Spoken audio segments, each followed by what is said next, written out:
France. On n'a pas une personnalité qui s'impose naturellement.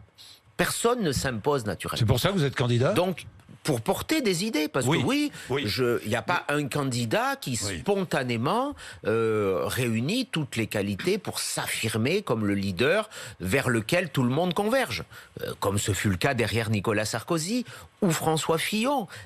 Mais François Fillon, il y a eu aussi un processus de sélection. Donc aujourd'hui, on engage ce processus de sélection. Tout le monde se mettra d'accord. Et je fais le pari devant vous, parce que chacun a un esprit de responsabilité. Et j'ai discuté que, à la sortie de ce processus, il n'y aura qu'un candidat au tournant de la fin de l'année, ou du début de l'année 2022. Et ce candidat aura d'autant plus de force qu'il aura parcouru lui-même devant les Français ce long chemin pour bénéficier d'une confiance plus forte. Est-ce que Laurent Wauquiez sera candidat? Vous avez des infos là-dessus?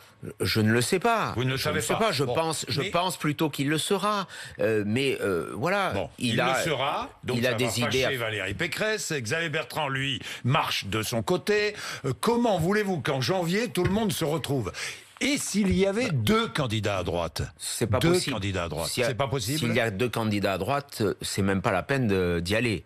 On n'aura aucune chance. Donc chacun fera preuve de responsabilité. J'ai discuté avec tous ceux qui sont aujourd'hui en lice.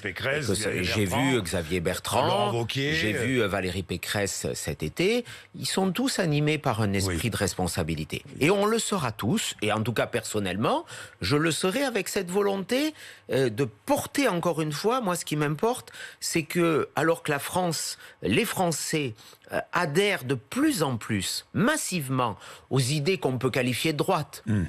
Plus de sécurité, plus d'autorité, refuser la submersion migratoire, faire en sorte qu'on retrouve une identité. Moi, je propose par exemple qu'on revienne sur le droit du sol au profit du droit du sang, parce que on voit bien que l'âme française aujourd'hui se délite. Nous vivons un grand remplacement ? Oui, nous vivons une forme de... Vous adhérez d'ailleurs à cette idée du grand remplacement ?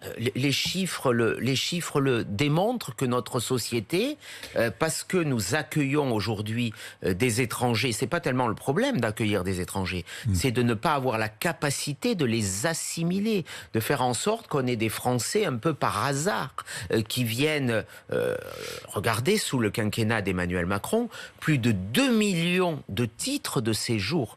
Donc, c'est-à-dire une immigration légale sera arrivée en France, sans compter ceux qui se trouvent en situation illégale. Ce n'est plus possible. Ce n'est plus possible qu'on ait la nationalité de façon automatique. Ce n'est plus possible qu'on ait des titres de séjour de façon automatique. Ce n'est plus possible qu'il n'y ait plus d'expulsion. Donc, il faut aujourd'hui qu'il y ait une droite forte qui mette un terme à cette dérive.